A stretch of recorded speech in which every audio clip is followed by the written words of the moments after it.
Hello everyone, welcome my YouTube channel. दोस्तों, Yemen के Houthi विद्रोही जो कि ईरान द्वारा समर्पित हैं, आए दिन लाल सागर में व्यापारिक जहाज़ों को अपना निशाना बना रहे हैं। तो इनके ये हमले से लगातार हो रहे हैं, पिछले कुछ हफ्तों से ये हमले देखने को मिल रहे हैं, जिसका असर पूरी दुनिया के देशों पर पड़ रहा है। मैंने अपनी वीडियो में बताया भी था कि चीन की अर्थव्यवस्था पर कैसा असर पड़ रहा है। तो ऐसा नहीं, चीन ही इस चीज़ में, इस चीन की अर्थव्यवस्था पर ही असर पड़ रहा है। बहुत सारे देश इसमें अमेरिका के हैं, यूरोप के देश हैं, उनको भी इस चीज़ का असर देखने को मिल रहा है। अब सबसे बड़ी खबर सामने ये आ रही है कि ब्रिटेन का एक टैंक, जो तेल टैंकर था, वो जा रहा था, जिस पर हूती विद्रोहियों ने मिसाइल से अटैक कर दिया है। तो क्या पूरा मामला, इसको हम समझने वाले हैं। तो आपको बता दूं, इस बात की जानकारी सबसे पहले जो विमान संचालक थे, तो उन्होंने इस बात की मीडिया को जानकारी दी कि उनके एक जो तेल टैंकर था जिसमें आग लग गई है। अगर आप इसमें देखें तो ये आप इस तरीके का ये विमान था, तेल टैंकर। और इसका नाम आपको बता दूं, इसका नाम था मार्लिन मार्लिन लुआंडा लोयांडा। तो इस टैंकर का नाम मार्लिन लुआंडा था, जिसको हूती विद्रोही द्वारा मिसाइल से अटैक किया गया है। और इस पर सबसे बड़ी खबर यह है कि भारतीय जो 22 भारतीय लोग इस पर मौजूद थे, 22 भारतीय क्रू मेंबर इस पर मौजूद थे। इसके अलावा एक बांग्लादेशी क्रू मेंबर भी इस पर मौजूद था। तो हूती विद्रोहियों ने इस पर अटैक करा। बात आती है कि हूती विद्रोही इस पर अटैक, इन जहाज़ों पर अटैक क्यों कर रहे हैं। तो आपको बता दूं, हूती विद्रोहियों का सीधा सच्चा ये है, अभी कुछ अब भी बयान आया है, इससे पहले भी बयान आ चुका है, उन्होंने मीडिया रिपोर्ट में ये चीज़ की जानकारी दी है। जब लोग इजराइल गाजा पर इस तरीके के युद्ध करता रहेगा, वहाँ के लोगों को मारता रहेगा, इसलिए इसी कड़ी में हम क्या करेंगे, जितने भी लाल सागर से जहाज गुजरेंगे उन पर हम हमले करेंगे। अगर आज इजराइल गाजा पर अटैक करना, मासूमों को मारना बंद कर दे, तो हम भी इस तरीके के हमले नहीं करेंगे। और वो सारे जो जितने ज़्यादातर जहाज़ों पर हमला कर रहा है, जितने भी इसराइल के सहयोगी देश हैं, जैसे कि अमेरिका, कनाडा, तो इन देशों के जहाज़ों को निशाना ज़्यादातर बना रहा है।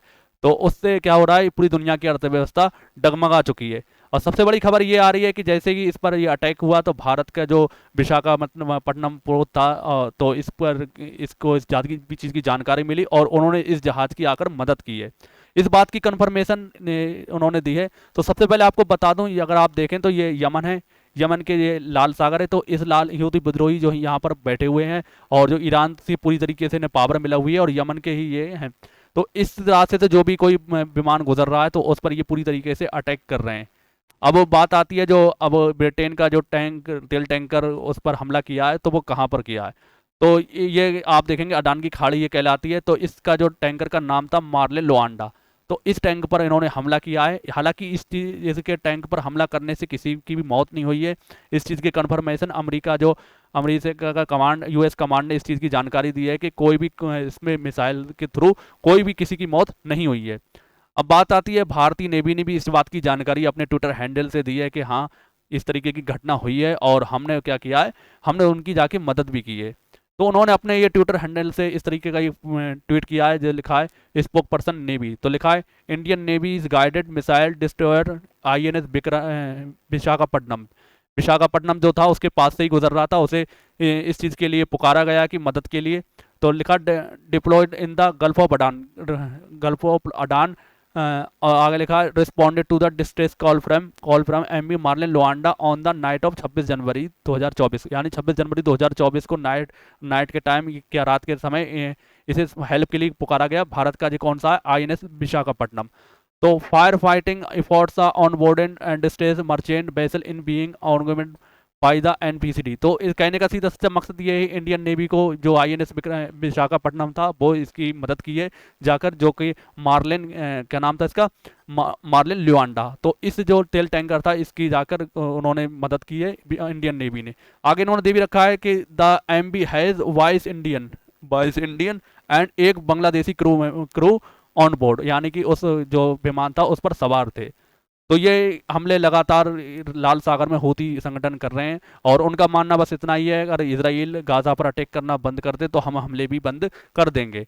दोस्तों, इस बात का कंफर्मेशन, जो हमले हैं, इस चीज़ का कंफर्मेशन यूएस कमांड द्वारा भी दिया गया था। तो अगर आप देखें तो ये आईएनएस विशाखापट्टनम है, आईएनएस विशाखापट्टनम है। तो और आप देखेंगे तो ये आपको दिख रहा है मार्लन ल्युआंडा, जिस पर हमला हुआ है, किसका, हूती विद्रोही द्वारा हमला किया गया है। तो उन्होंने इस तरीके का पिक्स अपने ट्विटर हैंडल से दिखाया है कि ऐसा नहीं कि वो, इस चीज़ को उन्होंने कन्फर्म करा है कि हाँ, इस तरीके का एक हमला हुआ है। तो इसी तरीके से ये लाल सागर पर हमले हूती विद्रोही संगठन कर रहे हैं। और उनका मानना है जब तक इस तरीके के ये इजराइल गाज़ा पर अटैक करता रहेगा, इस तरीके से हम इन पर हमला करते रहेंगे। तो ये ताज़ा जानकारी है। अब इस चीज़ की कंफर्मेशन इन्होंने दिया भी था, US conduct self defence strike against Houthi anti ship missile, यानी कि जब सबसे पहला आपको इससे पहले का ट्वीट दिखाऊं तो ये Houthi strike MV Marlin Luanda operating in gulf of Aden. सबसे पहले यूएस सेंट्रल कमांड के द्वारा से ये ट्वीट किया गया जब इन्होंने हूथी संगठन ने क्या किया, ब्रिटेन के टैंक जो तेल टैंकर था उस पर अटैक किया था। उन्होंने इस चीज़ में पूरा दे रखा है कि जनवरी 26 अप्रोक्सीमेटली 750 यानी 7:45 पर ये था। तो लिखा, Iranian backed Houthi terrorist fired on anti ship ballistic missile from Houthi control areas Yemen on struck Marshall island flagging oil tanker MV Marlin Luanda. यानी कि जो यूएस कमांड ने सबसे पहले इस चीज़ का कन्फर्मेशन बताया था कि जो हूथी संगठन ने अपनी मिसाइल से जो ब्रिटेन का एक टैंकर था मार्लिन लुआंडा उस पर हमला किया था। अब इसके जवाब में भी उन्होंने हमला कर दिया है। किसने? यूएस सेंट्रल कमांड ने, यानी ब्रिटेन की ओर से और अमेरिका की ओर से संयुक्त रूप से ये इसका बचाव के लिए हमला किया गया, जो कि इन्होंने इस चीज़ में दे भी दिया है। इस चीज़ को लिखा, US conduct self defence strike against Houthi anti ship missile, यानी कि अपने सेल्फ डिफेंस के थ्रू जो उन्होंने मिसाइलों जो हौती संगठन उन पर कर रहा था तो उन्होंने उसको रोक दिए और उन पर हमला किया है। तो इन्होंने इस चीज़ में पूरी चीज़ यही दे रखी है, US central commanded forces conducted a strike against Houthi anti ship missile aimed into the Red Sea which was prepared to launch. यानी कि जो हूथी संगठन ने मिसाइल इनके ऊपर जो लॉन्च कर रखी थी उनको उन्होंने क्या किया है, अमेरिका ने पूरी तरीके से ख़त्म कर दिया है। तो बाकी यही सब चीज़ें इन्होंने इसमें बताई हैं। और सबसे बड़ी बात यह है कि भारतीय 22 क्रू मेंबर इस पर मौजूद थे, उसके अलावा एक बांग्लादेशी क्रू मेंबर भी इसमें सुनने में आया है। और भारतीय नेवी के लिए बहुत प्राउड वाली बात है कि भारतीय नेवी ने उनकी मदद की है जाकर, और जो जो तेल टैंकर था उसमें आग लगी तो उसे बचाने के लिए हेल्प की है। तो उम्मीद है ये जानकारी आपको हेल्पफुल लगी होगी और पसंद आई होगी, और इसी तरह की जानकारी के लिए आप हमारे चैनल को सब्सक्राइब कर सकते हैं। मिलते हैं दोस्तों हम अगली वीडियो में, तब तक के लिए जय हिंद जय भारत।